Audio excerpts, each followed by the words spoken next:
प्रसाद चारवला तर संतती प्राप्त होते असं मामानं सांगितलेलं आहे. कन्याचा प्रसाद खाला जे आपल्या पाठीमागं दारिद्र्य आहे, दारिद्र्यासाठी दारिद्र्य नष्ट होणार हे मामाचं औषध आहे. तर मामानं सांगितलेलं अरे माझी कन्या म्हणजे 18 रोगावर विराज करणारी हा माझा कन्या प्रसाद आहे. मामाच्या दरबारामध्ये रामबाण औषध, मामाची कन्या आणि मामाचा प्रसाद.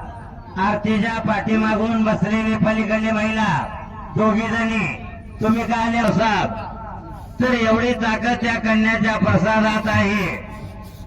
आणि आपल्या पाठीमागलं दारिद्र्य नष्ट होते, ज्यामुळे संतती नष्ट होते आणि ज्याला आपण अर्धांगवाई म्हणतो, डॉक्टरच्या भाषेमध्ये ज्याला पॅरलिस म्हणतो, ते पॅरलिस मधून सुद्धा मुक्त करायची ताकद या मामाच्या भंडाऱ्यामध्ये आहे. मग मामा देवानं उगा सांगितलं नाही, मुकम करोती वाचालम पंगो लंगयते ग्रीम. लंगड्याला पर्वत चढविणारा म्हणजे माझ्या कन्या औषध आहे. मग मामा काय सांगतो, अरे कन्या औषध व्याधी जर्जरा दिले भूमी जल पुत्रनी दारा. रक्ता भक्ता बोलती रागाच्या भरा, भंडाऱ्याचा महिमा ऐसा गुरुवारा.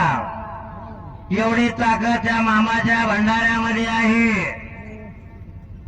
हे मामा तुमच्या जे कपाळाला भंडारा लावल्या जाते त्या भंडाऱ्यामध्ये ताकद नाही असं समजू नका. मामा काय सांगतो, अरे माझा भंडारा तुम्ही काळ्या खडकावर जरी नेऊन टाकलं त्या खडकाला पाजर फोडायची ताकद माझ्या भंडाऱ्यामध्ये आहे. मग मामाच्या कन्या प्रसादात ताकद आणि मामाच्या भंडाऱ्यात ताकद, मामाच्या भंडाऱ्यामधली ताकद. तो मामा काय सांगतोय, अरे माझा भंडारा इथून तिथून जन्माला आलेला नाही. ज्या वेळेस समुद्र मंथन झाला, समुद्र मंथनामधून 14 रत्न वर आले. त्या 14 रत्नापैकी 14व रत्न म्हणजेच माझा भंडारा आहे.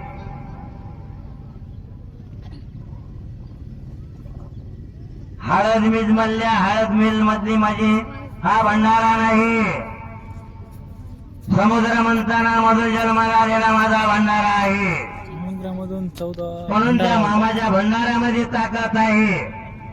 ते भंडारा आपल्या कपाळाला फासल्या जाते, म्हणून आपल्या मागलची परबिडा नष्ट होते.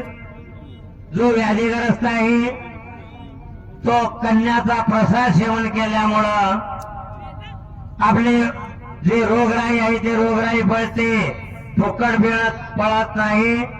तर मामाच्या रूपात ताकद, मामाच्या नावात ताकद, मामाच्या भंडाऱ्यात ताकद, मामाच्या कन्या प्रसादात ताकद.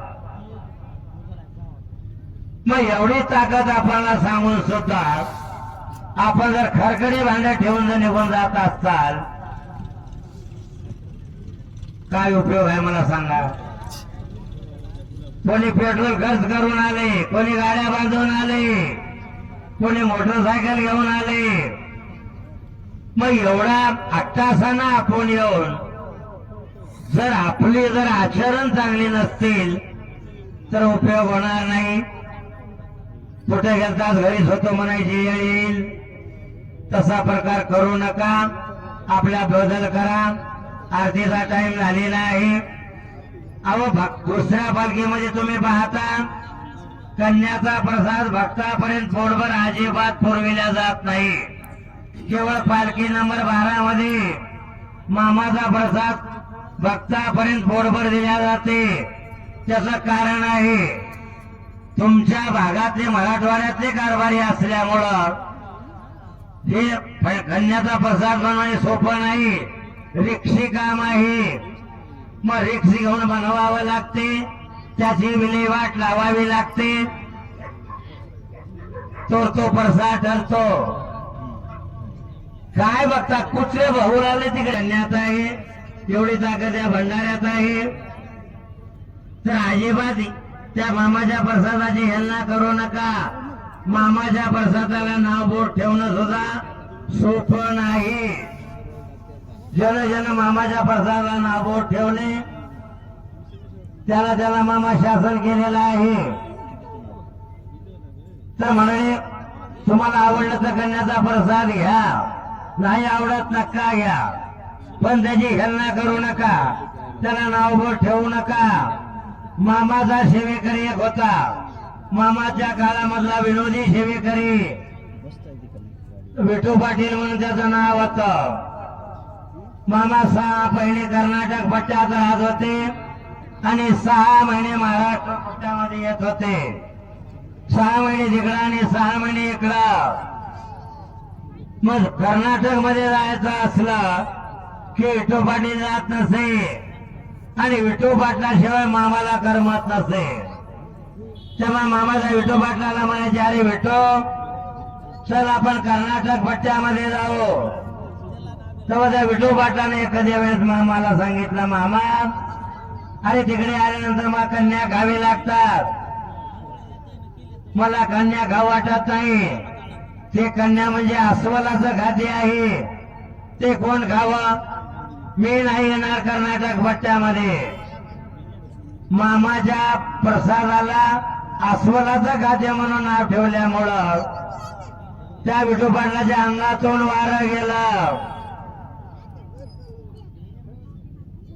मामा असा भोग लावून देतो पाठीमाग. एक माऊली प्रसाद घेण्यासाठी आली. तिला वाटलं कन्याचा प्रसाद म्हणजे काय आहे की? त्या माऊलीला जेवारीची कन्या, त्या माऊलीचं ताट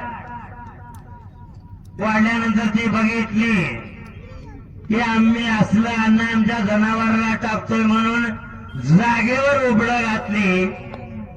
ती माऊली घरी जाऊन चांगलं करून जेवण करून जे झोपली, आज तारखेपर्यंत उठली नाही, आणखीन ती स्वर्गवासी झाली नाही, जिवंत आहे. एवढी ताकद या मामामध्ये आहे. आवडलं तर घ्या ना, नका घ्या, मामा काय घ्या म्हणत नाही. अहो ते औषध म्हणून घ्या, पण घ्या, ते अमृत आहे. वारीकरी महिलेला सूचना, आपण वाढ करीत असताना कन्याच्या प्रसादाचा कण अजिबात जमिनीवर पडू देऊ नका. तो प्रसाद जर पायी धुळी आला त्याचं पाप तुम्हाला भोगावं लागणार आहे, मला नाही. तुम्ही आग्रह करून कोणाला जास्त वाढताल ते ताटामध्ये हुशार राहील, ते भोग तुम्हाला भोगावे लागतील. 4 वेळी फिरवा, कन्याचा प्रसाद लागेल तेवढा द्या. अजिबात कन्या प्रसादाचं मात्र करू नका. 200 किलोमीटरहून भक्त मामाच्या कन्या खाण्यासाठी येतोय.